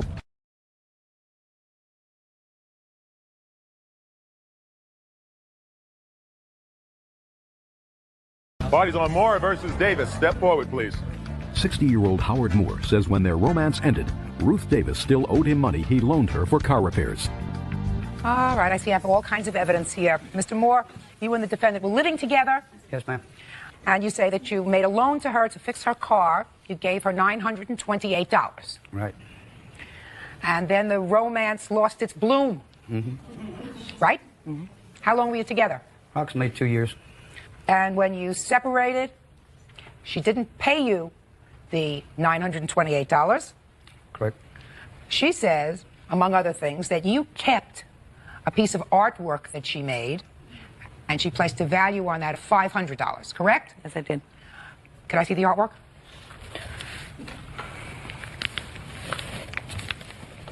Can I see it? How did you make this? Cross stitch. Beautiful. Thank you. Just beautiful. Give it to her. You want it? I don't want it. You got it. Okay. You got it. You may not want it, but you got it. You made it, you fixed the value on it, and your answer. You now have the picture back, and now you owe him $928. You agreed that you had borrowed this money. I agreed, but I also have paid him back. Okay, I don't know why I'm even here. I paid him back the night I got my money, and it was How much did August you pay 14th. How much did you pay him? $420. $428, I'm sorry. And he had the picture already, and he wouldn't give it to me. Okay. Could you show me proof that you gave him $428? No, I don't have any proof. Now, you say that there had been other loans that you made during the course I kept of the your... record on a pad, but he has that. May I see it, please? She has down here, Your Honor, it was $428. Money I got was from the bank. In whose writing? This is her writing. This is your That's handwriting? my record that I kept track of paying him. And I paid him over the years and never missed a month. I just didn't put paid in full because I was throwing it away because he agreed. When I gave him the money, he agreed. He said, okay, we're paid in full. Do you know what this is really over? He's upset because I moved out and I didn't want anything more to do with him. And he's just been calling me and harassing me at different times. No, madam. Take a look at these pieces of paper. You wrote down on that, and it goes back quite some time, every single payment that I assume you made to him. Yes, I did. Just show me on that piece of paper, especially since you were separating, it would have seemed to be logical that that would be the most important amount that you put down. No, I moved out in June. Here's a June payment, and here's a July payment, and then in August is when I took off for the boy, because I knew that he wasn't going to give it back. But what's the bottom? Cents. Well, but that's so But let's it's not. translate that in It's $428. $428. Cents. Well, but that's so But let's it's not. translate that in It's $428. $428. But you were taking off the $500 for the boy. Judge Judy is ready to rule. You were taking off the $500 for the boy. You now have the boy back. So I would be owing him $428. I already paid this man. Why should I pay him twice? Madam, but that's He's only upset because I left him. Well, he may be upset because you left him, but in your own handwriting it says that you owe him $428, and that's giving yourself credit for $500 for this piece of artwork that you made, which you now have back. That's in your own hand, Miss Davis. 20-year-old student Lori Calloway says she bailed out her former boyfriend, 26-year-old Camise Anderson, and he didn't pay her back. Order, all rise.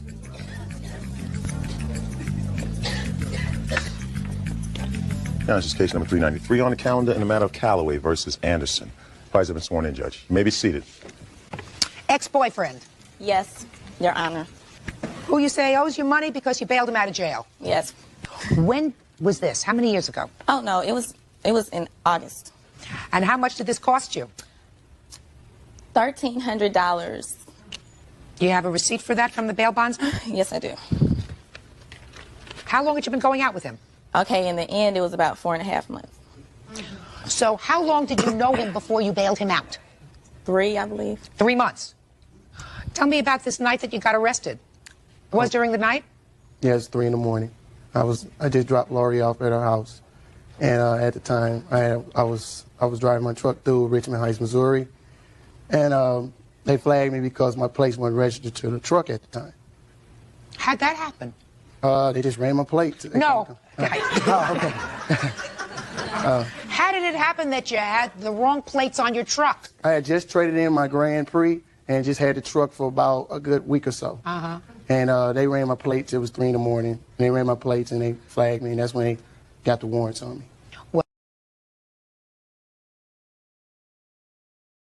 So they said license and registration. Right. And when they looked at your license, so they said license and registration. Right. And when they looked at your license, bingo. Now, how many warrants did you have, Mr. Anderson? I had 14. 14 warrants. Yes, ma'am. You don't like to go to court, sir? No, it was just at the time I didn't take care of them. What kind of warrants were they? Traffic. All traffic. Yes, ma'am. Mm-hmm. So it's 3 o'clock in the morning in Missouri, and they haul you into jail. Yes. Correct? Yes, ma'am. And what do? You're entitled to one phone call. Who do you call? First person I called was my grandmother. She had.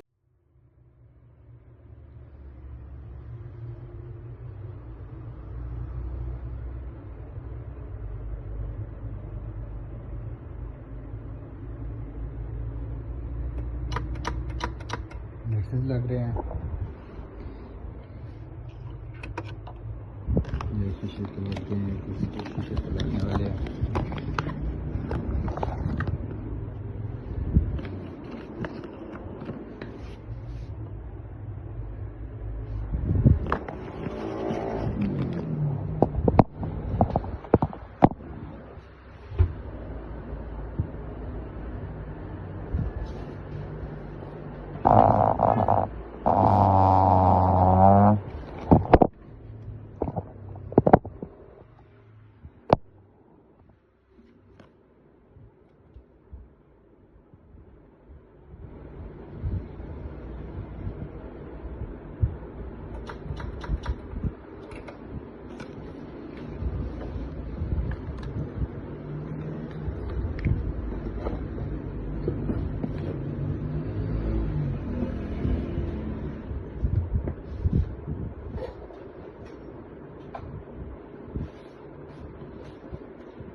इसके ऐसे लगे हैं blue कोटेंगे blue cut इसको कहते हैं ये mobile laptop वगैरह के लिए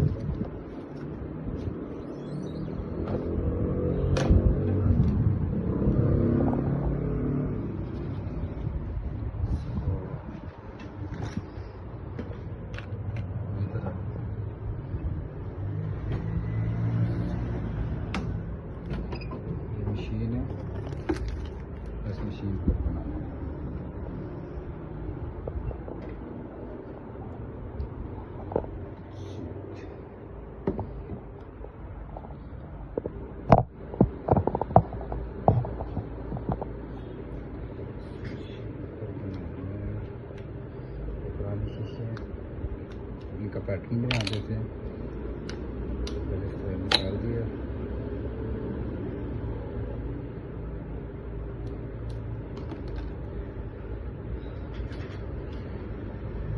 तो इसका जो है ना पैटर्न बनेगा जो इस मशीन के अंदर लगेगा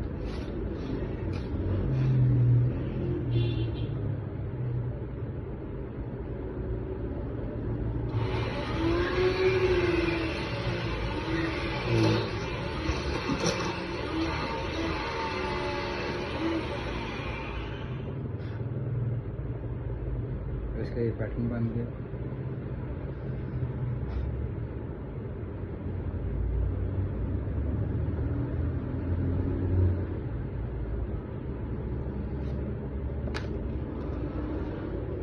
बहुत ही सीरियल नंबर है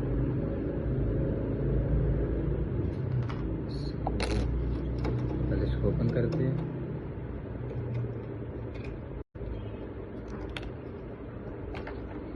ये है इसकी स्पॉट के लिए बांधना ताकि इसका जो किनारी अच्छी तरीके से इसको थोड़ा सा इसको निकाल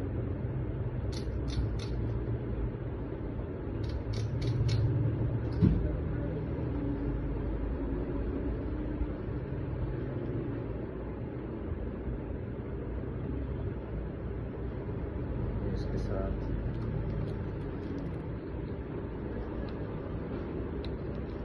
इसके साथ के ये बांध दिया पैटर्न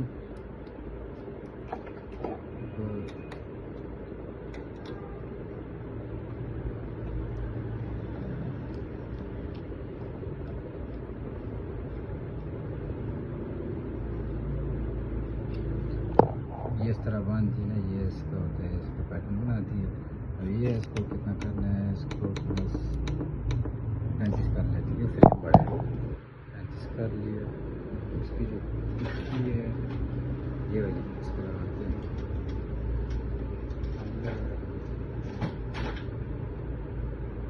ये मेरी अपनी है।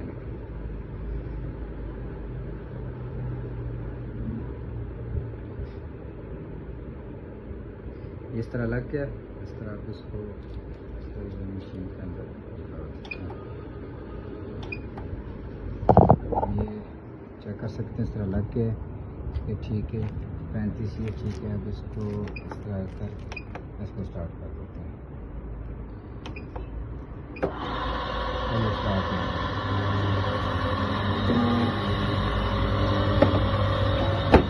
जब तक ये स्टार्ट हो रही है, जिस टाइम तक ये बन जाएगी तो फिर आपको बताते हैं।